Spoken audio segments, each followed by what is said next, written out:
सभी साथियों को नमस्कार। आउटसोर्स की आवाज पेज पर आज कुछ ऐसे सवालों पर चर्चा करने की इच्छा हुई जो हमारे साथियों द्वारा सोशल मीडिया पर लगातार पूछे जा रहे हैं। अभी सबसे महत्वपूर्ण सवाल हर तरफ से यही आ रहा है कि आउटसोर्स का क्या होगा। आउटसोर्स के बारे में सरकार क्या करेगी, आउटसोर्स के साथ न्याय होगा या नहीं।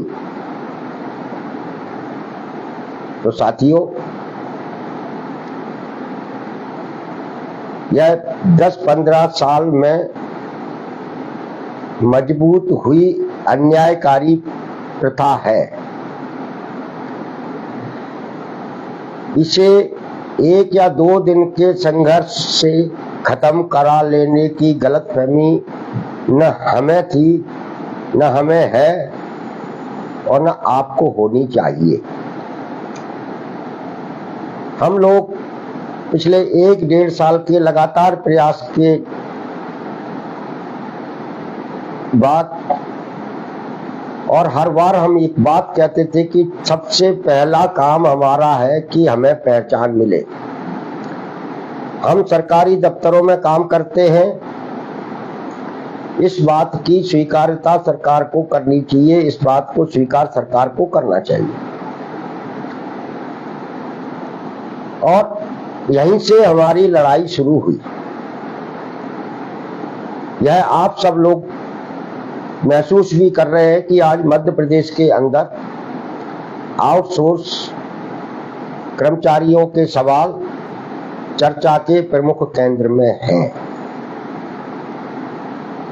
पिछले 2-3 महीने के अंदर जो आप सब लोगों की सक्रियता बढ़ी है, उससे सरकार भी चिंतित हुई है और सरकार ने भी अपने लोगों को सक्रिय किया है। हम लोगों को, आप लोगों के पास भी ऐसे संकेत आए कि सरकार पंचायत बुला सकती है, लेकिन अभी तक यह स्पष्ट नहीं हुआ कि सरकार कब पंचायत बुलाएगी। सरकार इस दिशा में कुछ सोच रही है या नहीं सोच रही है, ऐसा अभी तक तो कम से कम समझ में नहीं आ रहा है। सरकार के तरफ से ये प्रयास जरूर किए गए कि आउटसोर्स का जो आंदोलन मध्य प्रदेश में खड़ा हो रहा है, इस आंदोलन को ठंडा किया जाए, इसके अंदर जो जुझारूपन, जो आक्रामकता आ रही थी, उस आक्रामकता को कमजोर किया जाए। इसलिए सरकारी पक्ष की तरफ से कई बार ये संदेश भिजवाए गए कि सरकार कुछ कर रही है। करने के नाम पर श्रम विभाग के प्रमुख सचिव का एक पत्र सामने आया है, इसके अलावा कोई कुछ होता हुआ नहीं दिखाई दे रहा है। श्रम विभाग का पत्र वो है जो वर्षों से हमारे सबके पास मौजूद है। हमारे अपने कानून हैं, उन कानूनों में ये लिखा हुआ है कि हर आउटसोर्स कर्मचारी को न्यूनतम वेतन, सामाजिक सुरक्षा, मातृत्व अवकाश, ये सारी चीजें मिलना चाहिए। लेकिन यही नहीं मिल रहा है, इसी को तो लागू कराने की लड़ाई है और इसी पर सरकार को कुछ फैसला लेना है, जो वो अभी तक नहीं ले पाई है। दूसरा, और हम लोगों का स्पष्ट मानना है कि सरकार अगर कोई फैसला लेगी तो आंदोलन के दबाव में ही लेगी। और इसलिए हमने अपनी प्राथमिकता में आंदोलनों को रखा है। यही आंदोलन है आउटसोर्स के जो इस अन्यायकारी प्रथा को समाप्त कराएंगे। इसलिए मेरा पुनः आप सब लोगों से आग्रह है कि आंदोलनों को अपनी चेतना में सबसे ऊपर रखें। हम आज जो कर रहे हैं उसके नतीजे कल आएंगे। हम आज बोलेंगे तब वो कल हुकूमतों को सुनाई देगा। इसलिए हमें आज बोलना ही पड़ेगा, आज अपने लिए कुछ करना ही पड़ेगा अगर हमें अपना कल बेहतर बनाना है। यदि हमें अपना कल सुधारना है तो हमें आज बोलना ही पड़ेगा। हमारे संघर्षों के पीछे का सोच यही है कि हमें बोलना शुरू करना चाहिए, और अपन जब बोलने लगे मिलजुल कर तो निश्चित रूप से उसका असर हुआ है।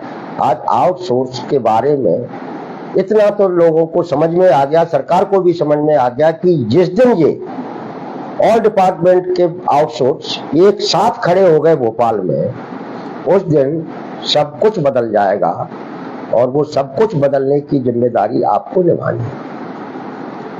एक सवाल और आया है कि एक कंपनी ने 45 साल के जो आउटसोर्स कर्मचारी हो गए हैं, जिनकी उम्र 45 साल हो गई है, उनको निकालने का एक नोटिस जारी किया है। इस बारे में साथियों मैं आपको बता दूं कि हमारे साथ के लोगों ने भी जब आउटसोर्स को संगठित करने का काम किया, जो आंदोलन खड़ा करने के जो हमारे बिंदु थे, उसका सबसे ऊपर सबसे पहला बिंदु यही था कि मध्य प्रदेश सरकार ने आउटसोर्स कंपनियों से जो एग्रीमेंट करती है, उस एग्रीमेंट में भी कर्मचारी की 45 साल का अनुबंध किया जाता है। और हमने ये का विरोध किया था, और हमने कहा था कि आउटसोर्स कर्मचारियों को भी 62 साल तक काम करने की पात्रता होनी चाहिए। इस अनुबंध में से इस क्लॉज को खत्म किया जाना चाहिए। आउटसोर्स का आंदोलन यहीं से खड़ा हुआ है, और ये मांग हमारी एमपीवी में हमारे बहुत सारे आउटसोर्स कर्मचारी जो अनुबंधित मीटर रीडर थे, जो आउटसोर्स में चले गए, वो 50-50 साल के हो गए थे, 45-45 साल के हो गए, उन बहुत सारे अनुबंधित मीटर रीडरों को निकाल दिया गया आउटसोर्स एजेंसियों के द्वारा। और भी जो हमारे दूसरे विभाग में जो दैनिक वेतनभोगी थे, जो आउटसोर्स कर लिए गए, उनको निकाल दिया गया। तब हमें लगा कि तब हम लोगों ने इसके बारे में पड़ताल की तो पता चला कि ये तो सरकार और कंपनियों के बीच का अनुबंध है, और सरकार ने खुद कंपनियों को 45 साल तक के लोगों को रखने की छूट दी है। और इसलिए हमने सरकार से ही लड़ने की प्राथमिकता सबसे ऊपर रखी। हमें सरकार से दबाव डालकर इस क्लोज को खत्म कराना है। 62 साल तक आउटसोर्स कर्मचारी काम करता रहे, इसकी का प्रावधान कराना है। और इसलिए हमारे संघर्ष की, इस आंदोलन की मुख्य मांग है कि आउटसोर्स कर्मचारियों की नौकरी में सुरक्षा और सम्मानजनक वेतन, जिसे अब हम सब लोग संघर्ष के जरिए ही हासिल कर सकते हैं। पंचायत सरकार शायद ही बुलाए, अब तक हमारे पास आज तक जो जानकारियां आई हैं और आ रही हैं, उसमें यह है कि सरकार आउटसोर्स की पंचायत संभवतः नहीं बुला रही है। जो लोग पंचायत के लिए आशान्वित थे, उनकी तरफ से भी निराशाजनक बातें आ रही हैं, वो भी हताश और निराश हो चुके।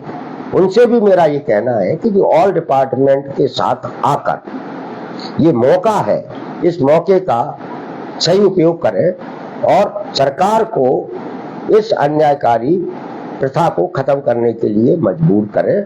अब सरकार की तरफ ज्यादा ताक झाक करने की कोई जरूरत बची नहीं है मेरे हिसाब से। तो साथियों, मैं लगातार तमाम सारे लोगों के साथ बातचीत करके ये प्रयास कर रहा हूं कि जितना भी आउटसोर्स अस्थायी दैनिक वेतनभोगी कर्मचारी है, वो सब एक साथ आकर एक बार सरकार के सामने खड़ा हो जाए। मुझे यकीन है कि ये सारा का सारा अन्यायकारी कल्चर समाप्त हो जाएगा, लेकिन इसके बीच में रुकावटें बहुत ज्यादा हैं। हमने जितनी मेहनत आउटसोर्स कर्मचारियों को संगठित करने में नहीं की है, उससे ज्यादा मेहनत हमारे विरोधियों ने इस बात के लिए की कि आउटसोर्स कर्मचारी, अस्थायी कर्मचारी एकजुट न हो पाए। आए दिन भोपाल में अस्थायी कर्मचारियों के अलग अलग बैनरों से कार्यक्रम होने लगे हैं जो पिछले 5 साल में नहीं होते थे। ये अचानक से कार्यक्रमों की, अलग अलग कार्यक्रमों की समझ उनमें कहां से आ गई? क्या ये आपके आंदोलन को कमजोर करने का षड्यंत्र नहीं है? निश्चित रूप से। ये किसकी तरफ से किया जा रहा है ये भी आप जब समझते हैं, जानते हैं, कोई कहने की जरूरत नहीं है। मेरे लगातार हमारे ऑल डिपार्टमेंट आउटसोर्स कर्मचारी संयुक्त मोर्चा के संपर्क में अलग अलग विभागों के तमाम सारे संगठन संपर्क में आ रहे हैं। अभी पंचायत, ग्रामीण पंचायत के बड़े संगठन 2 हमारे साथ आए, दूसरे भी बहुत संगठन आ रहे हैं। इन सबके हम जब लेटर पैड देखते हैं तो इन सारे के सारे संगठनों के लेटर पैडों पर उनके संगठन का नाम लिखा होता है और नीचे भारतीय मजदूर संघ से संबद्ध। जितने भी विभागीय संगठन बने हुए हैं सबके सब बीएमएस से संबद्ध रखते हैं, बीएमएस से रिश्ता रखते हैं। ये बात मैं आपको इसलिए बता रहा हूं कि बीएमएस के साथ ये तमाम सारे लोग जुड़े हुए थे, लेकिन बीएमएस ने कभी भी इनकी पीड़ा को सरकार के सामने नहीं पहुंचाया।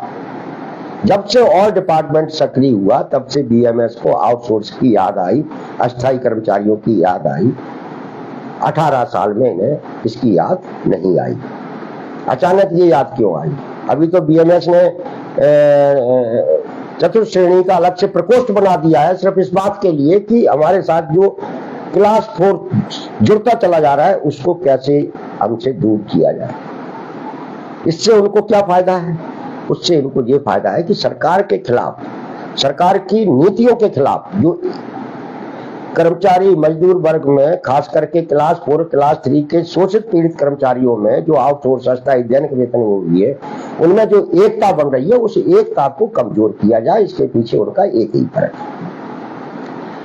लेकिन हमारे साथ जो लोग जुड़ते चले जा रहे हैं वो ये संकल्प लेके जुड़ रहे हैं कि हम इस लड़ाई को तब तक लड़ेंगे जब तक जीत नहीं जाते। कम लोगों के साथ शुरू की गई लड़ाई अब बड़े स्तर पर व्यापक दायरे में फैल चुकी है। ये आज मध्य प्रदेश के 10-12 लाख आउटसोर्स अस्थायी ठेका कर्मचारियों तक पहुंच गई है और ये उनकी लड़ाई बन गई है। इसलिए साथियों, हम सब लोगों को इस लड़ाई का हिस्सा बनना है और हिस्सा बनकर ही हम इस लड़ाई को जीत सकते हैं। एक तीसरा सवाल आचार संहिता का बहुत चर्चा में आया है और लोग सोच रहे हैं कि आचार संहिता लगने के बाद कुछ नहीं होगा। 5 साल तक आचार संहिता नहीं लगी थी, तब क्या हुआ था आपके लिए? कुछ नहीं हुआ था। तो हमें भी मालूम है कि आचार संहिता में कुछ नहीं होगा, लेकिन ये आचार संहिता ऐसा मौका है हमारे लिए जब राजनीतिक दल इसी आचार संहिता में अपने सभाएं करते हैं, अपने कार्यक्रम करते हैं, अपने वोट मांगते हैं। क्या ये 10-12 लाख आउटसोर्स अस्थायी ठेका कर्मचारी इस आचार संहिता का उपयोग करते हुए अपनी बात नहीं कर सकता, अपने आंदोलन नहीं कर सकता?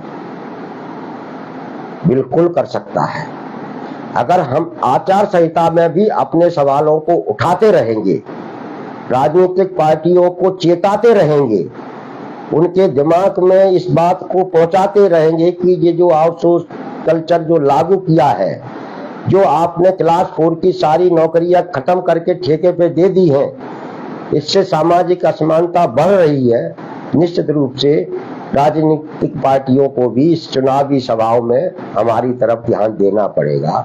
आचार संहिता तब तक है जब तक नई सरकार नहीं बन जाती, और जब नई सरकार बनेगी आचार संहिता में हमारी सक्रियता नई सरकार को हमारे लिए काम करने के लिए मजबूर करेगी। इसलिए अभी तक कभी आचार संहिता में कर्मचारियों के आंदोलन नहीं हुए। हम चाहते हैं कि 2023 के चुनाव में लगने वाली आचार संहिता के दौरान आउटसोर्स अस्थायी ठेका कर्मचारियों के आंदोलन चलते रहना चाहिए।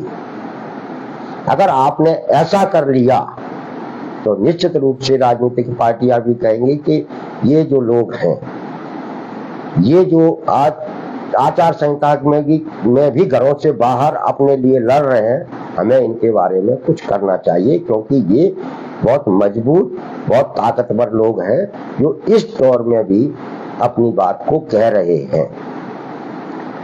आप लोग इस बारे में क्या सोचते हैं? इसे सोशल मीडिया पर इसकी पर बहस कर सकते हैं, अपन इस पर सोशल मीडिया पर इस पर चर्चा करेंगे भी, लेकिन हम लोगों ने अपनी कोर कमेटी के साथ, अपने जिला अध्यक्षों के साथ, अपने दूसरे पदाधिकारियों के साथ और संगठनों के साथ बातचीत करके ये तय कर लिया है कि हम आचार संहिता के दौरान भी आउटसोर्स कल्चर को समाप्त कराने के लिए क्लास 4, क्लास 3 की नौकरियों को जो ठेका कर दी गई है, उसको सवाल को लेकर हम अपने सीमित साधनों में, अपने जितने लोग हमारे साथ आ सकते हैं उनके साथ इस आंदोलन को जारी रखेंगे। हम इसे एक चुनाव अभियान की तरह इसे चलाएंगे, जैसे बीजेपी, जैसे कांग्रेस चुनावी सभाएं करती है, वोट मांगती है, हम भी अपने पर्चा वितरण करके, ज्ञापन देके, आवेदन निवेदन करके आउटसोर्स कल्चर को समाप्त कराने की बात लोगों से भी करेंगे, राजनीतिक पार्टियों को भी बताएंगे, समझाएंगे कि इस पर बोलिए। यदि हम अगर आचार संहिता में सक्रिय रहते हैं और एकजुटता के साथ सक्रिय रहते हैं तो निश्चित रूप से